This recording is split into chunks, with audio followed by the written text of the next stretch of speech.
What if I told you there's someone in my area who has one of these? A Honda ZGT. That's what this is. It's dark green. Frankly, it looks pretty cool, but I have no idea how he gets it anywhere, considering the fact it has a lightning fast, sound barrier breaking, absolutely blisteringly mythical 35 horsepower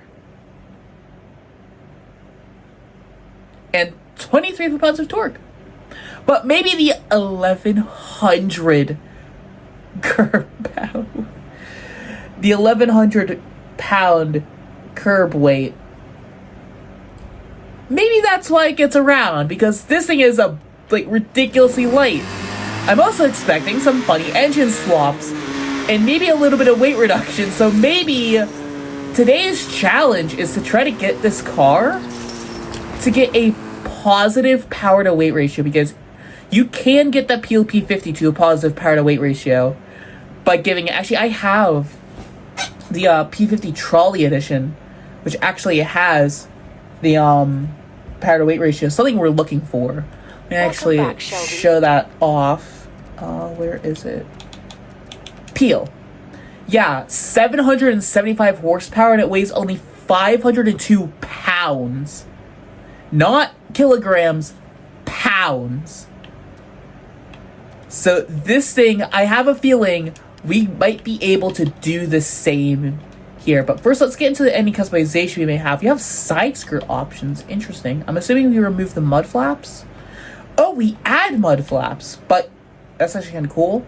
But that's not what we want. What we want to do is we want to remove as much weight as possible. Basically, weight down, power up. So we cannot do a wing. I think, okay, we cannot remove the front bumper, unfortunately. But I think let's see what engine swaps we can do for it. So we have, well, 1.2 liter inline 3 motorbike engine. Actually, before we get into the engine swaps, I think we should try to do a little bit of weight reduction.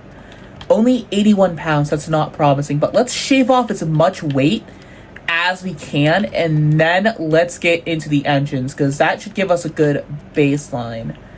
We do suspension. The race and drift suspension lowers us down by 2 pounds. Okay, and we're going to swap the engine anyways. If I do spacers, that doesn't do anything. That's very good. But now, let's get to the engine swaps and let's see what we can do. So we have a 1.2 liter inline 3 motorbike engine. The 1.6 liter inline 4, oh, that's a Civic engine. 1.4 liter inline 4 motorbike engine. Then the 2 liter inline 4, this is the EK9 engine, I believe. Then, yeah, the 1.1 liter V4.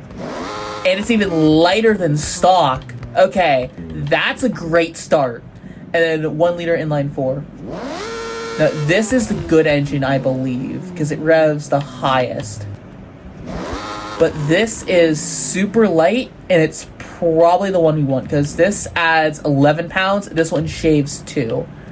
Yet again, this one gets more power than this, I believe. Let's also see how much power this engine gets over the other one, because I think the other one gets 800 horsepower. This one gets, we're already at 400. That's 500 horsepower. I think it gets 775 horsepower. I just cannot talk today. 775 horsepower, and we weigh 1,160 pounds. So let's throw this engine in, and let's see how much lighter we can get. I'm not expecting much, though. Does anti-lag add weight? It doesn't. Okay, that's good. 775 horsepower there, but we can get up to 794, and I think we weigh roughly the same.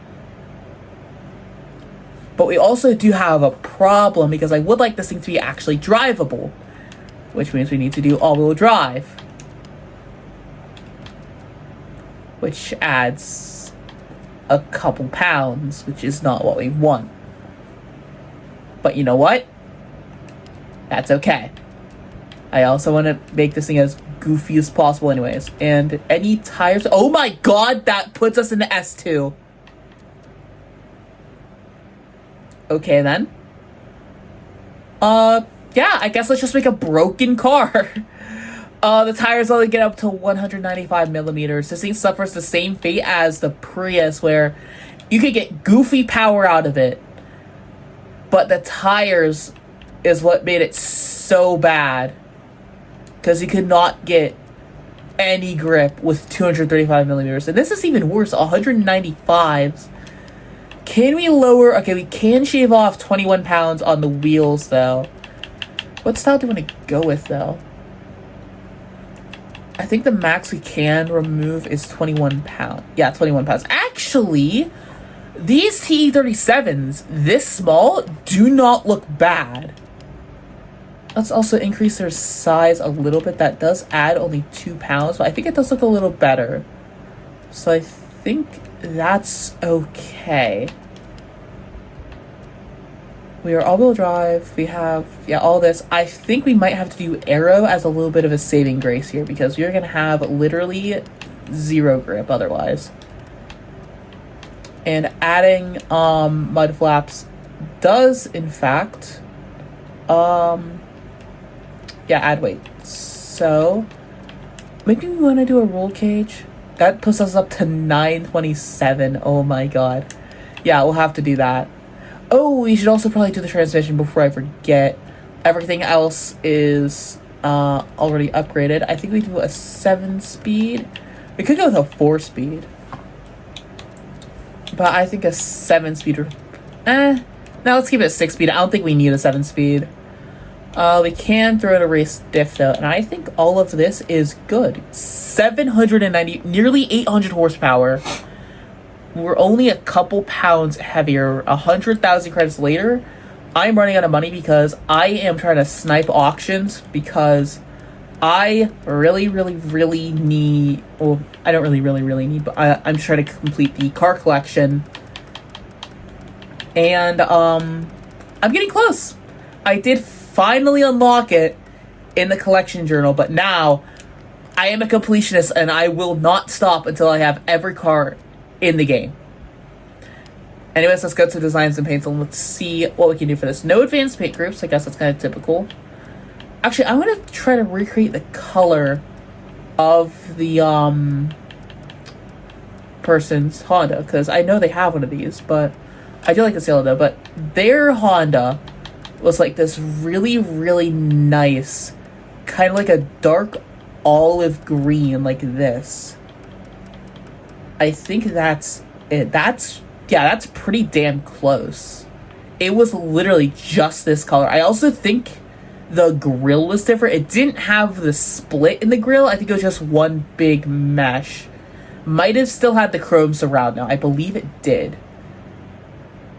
I think it had chrome mirrors, but these mirrors are plastic, so we can't do that. We can't paint the wing. For the wheels, I think maybe let's actually go with like chrome T37s or something. Yeah, this isn't actually that bad. I do like that. Yeah, let's roll with that. I think it also had a couple stickers here and there, but something else I do believe it had was a little bull bar that went on the front with the lights on it. I believe it had that. Maybe I'm confusing it with like yellow tinted headlights. I don't remember it too well, but I do vividly remember. I kind of look over it at car shows because I've seen it so many times before, but like, yeah, I always am just fascinated by like older Japanese cars, or kind of older unexpected cars, I guess. Not really unexpected, but just like kind of obscure cars like this. I don't know if this would count as obscure. There's probably a lot of these around. I could be wrong though, but I think they are pretty damn rare in America, so it is cool to see one regardless. And with this, okay, I don't think I'm gonna race this because it is tiny, it is uncontrollable, it's comically fast. What is the top speed? Right around 218 miles an hour, so it's not the fastest. Might be one of the goofiest though. Definitely very goofy. Holy crap. Okay, so I do not want to race this because I know I'm gonna lose because it has so much power because the tires are so thin, so little grip. It is somewhat uncontrollable. It is just goofy to drive. It is, oh my god. It is literally just a tic-tac with more power than should be allowed. Actually, I really gotta fix that differential. Yeah, why did I go at 75% of the power to the rear? It has such a stubby wheelbase. That should be a little better. But my god, is it just the goofiest little thing. I know there's gonna be a lot of fun tunes for this just because it's a tiny little jelly bean of a car with some hilarious engine swaps.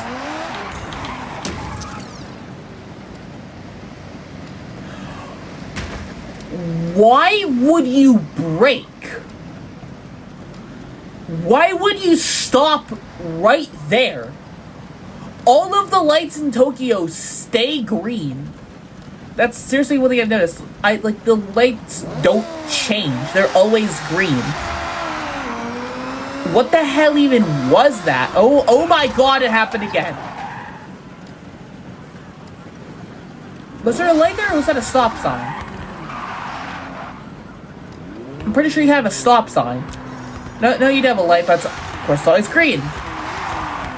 Actually, I feel like this thing has a traffic car. They should really do like traffic updates because why is there a Jeep Wrangler as a traffic car? Literally just as I'm saying it, a couple of them spawn. This would, I think, make for some really good traffic. But it is so goofy. It is so fun. Oh my god. Even if it is a nightmare to control, I have a feeling there's going to be a lot of troll tunes for this, and I am all here for it.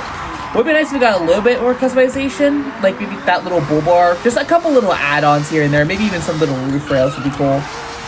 Roof rails on any vehicle would, like, add any accessories, like roof rails and stuff to cars, and for some, my life is yours. Because you see some cars, some traffic cars with, like, roof rails and, like, kayaks and stuff on them. We need that. And, we just need that because imagine how interesting city camouflage would be if you could actually literally identically recreate a traffic car down to what's on its roof. Like right there. That would be so sick to have. Like, why can't we have that? I want to throw a kayak on the roof of an RS6. Come on. Oh, that'd be so good.